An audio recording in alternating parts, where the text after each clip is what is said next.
नमस्कार, मैं हूं आपका दोस्त रवि चौधरी और आप देख रहे हैं आपका अपना news channel news today MP. खबर आज की। खरगोन बड़वानी लोकसभा चुनाव में कांग्रेस और भाजपा ने अपने अपने पत्ते खोल दिए हैं।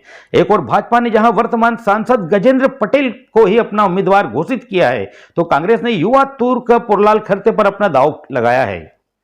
गजेंद्र पटेल भाजपा में कई महत्वपूर्ण पदों पर रहे और 5 साल से सांसद रहते हुए राजनीति का खासा अनुभव लिए हुए हैं। वहीं वाणिज्यिक कर अधिकारी के रूप में सेवा देते हुए ऐसे समय वीआरएस लिया जब पदोन्नति मिलने वाली थी। सरकारी नौकरी छोड़कर राजनीति का दामन थामने वाले पुरलाल खरते को कोई खासा अनुभव नहीं है, लेकिन सामाजिक कार्यकर्ता के रूप में वह सक्रिय है। चुनावी मैदान में एक राजनीति में पारंगत है तो दूसरा अपने सरल व्यवहार के चलते सामाजिक क्षेत्र में सक्रिय होकर परिचय का मोहताज नहीं है। भाजपा के गजेंद्र पटेल के मुकाबले कांग्रेस के पुरलाल खरते के मैदान में आने से मोदी की गारंटी के बावजूद मुकाबला रोचक हो गया है। किसका रहेगा पलड़ा भारी, किसकी क्या है कमजोरी, किसको मिलेगा जातिगत फायदा तो किसका है व्यक्तिगत टीम वर्क मजबूत। चुनावी मैदान में टिकट मिलने के बाद शुरुआत में कौन किस पर रहा भारी, तो आने वाले दिनों में क्या बन सकते हैं समीकरण, इस पर हमारा खास प्रोग्राम आ देखे जरा किसमें कितना है दम। खरगोन लोकसभा क्षेत्र के राजनीतिक इतिहास पर नजर डाले तो वह हमेशा चौंकाने वाला रहा है। 1962 से 2024 तक रेल एक चुनावी मुद्दा रहा है। सन 1962 से खरगोन लोकसभा सीट के नाम से यह लोकसभा अस्तित्व में आई। तब से 2019 तक कुल 17 चुनाव हो चुके हैं। इस लोकसभा सीट पर भाजपा ने 8 बार तो कांग्रेस ने 5 बार चुनाव जीता है। साथ ही जनसंघ ने 2 बार और जनता पार्टी व इंटक ने 1-1 बार प्रतिनिधित्व किया है। 1952 में पहली बार कांग्रेस के बैजनाथ महोदय व पिछली बार 2019 के चुनाव में भाजपा के गजेंद्र पटेल ने चुनाव जीता था। बता दें, खरगोन लोकसभा किसी जमाने में कांग्रेस का गढ़ हुआ करता था, लेकिन भाजपा इस बार जीत की हैट्रिक लगाने की तैयारी में है। वर्तमान में खरगोन की 4 व बड़वानी की 4 विधानसभा को मिलाकर खरगोन बड़वानी लोकसभा अस्तित्व में है और हाल ही में हुए विधानसभा चुनाव में 5 पर कांग्रेस व 3 पर भाजपा काबिज है। मतदाताओं की बात करें तो कुल 18,21,019 मतदाता, जिसमें पुरुष 9,23,185 व महिला 8,97,815 है। जाति समीकरण की बात करें तो अनुसूचित जनजाति और जनजाति का खासा दबदबा है, जिसमें 53.56% आबादी अनुसूचित जनजाति, जिसमें बारेला व भिलाला शामिल होकर बारेला बहुत है, तथा 9.02% आबादी अनुसूचित जाति व अन्य है।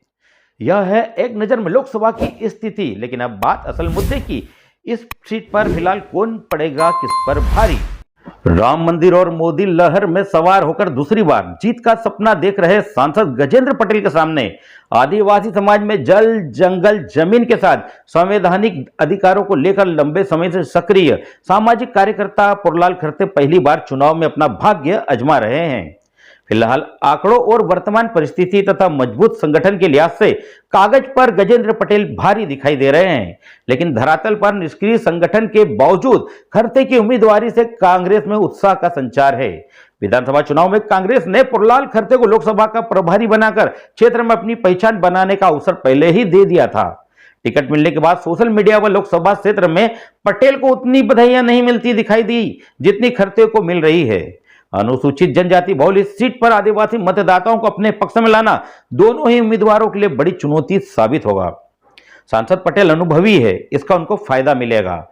संवैधानिक अधिकारों को लेकर खरते आदिवासियों के बीच चर्चित है। बात करें व्यक्तिगत रूप से टीम मैनेजमेंट की तो गजेंद्र पटेल के मुकाबले पुरलाल खरते मजबूत स्थिति में हैं। वहीं पार्टी के लिहाज से भाजपा के कार्यकर्ताओं में उतना उत्साह फिलहाल नजर नहीं आ रहा जितना कांग्रेस के कार्यकर्ताओं में आ रहा है। इधर जातिगत समीकरण की बात करें तो लोकसभा क्षेत्र में आदिवासी समाज से बारेला मतदाताओं की संख्या का प्रतिशत निर्णायक है। हालांकि भिलाला समाज की भी प्रभावी भूमिका है। ऐसे में बारेला समाज से आने वाले पुरलाल खरते से कड़ा मुकाबला होने वाला है भिलाला समाज से आने वाले गजेंद्र पटेल का। बात करें दोनों पक्षों में कमजोरी की तो प्रदेश व केंद्र में अपनी मजबूत स्थिति दर्ज करा चुके गजेंद्र पटेल को सबसे ज्यादा चुनौती चुनाव में अपनों से ही है। लोकसभा की 8 विधानसभा पर पटेल की जीत में कई रोड़े हैं और उनको भी यह अच्छी तरह से पता है कि पिछली विधानसभा चुनाव में हार जीत में उनकी भूमिका के इतर हिसाब बराबर करने को कौन कौन लालियत है।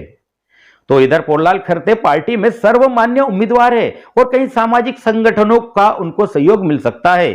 साथ ही पटेल के विरोधियों का भी भरपूर सहयोग मिलने की संभावना है। एक कहावत है, पेड़ बबुल के बोए तो आम कहां से होए। ऐसी स्थिति में दोनों उम्मीदवारों के लिए यह चुनाव अहम है। देखना बाकी है किसमें कितना है दम। खैर अभी तो यह शुरुआत है और दोनों दावेदारों को लेकर मुकाबला रोचक है और मतदान तक कई राजनीति के दाव पेच भी देखने को मिलेंगे। हम भी इसी तरह से राजनीतिक विश्लेषण को लेकर आपके सामने हाजिर होते रहेंगे। निष्पक्ष, बेबाक और सटीक खबरों को देखते रहने के लिए अभी हमारे चैनल को सब्सक्राइब करें, साथ ही लाइक और शेयर करना ना भूलें।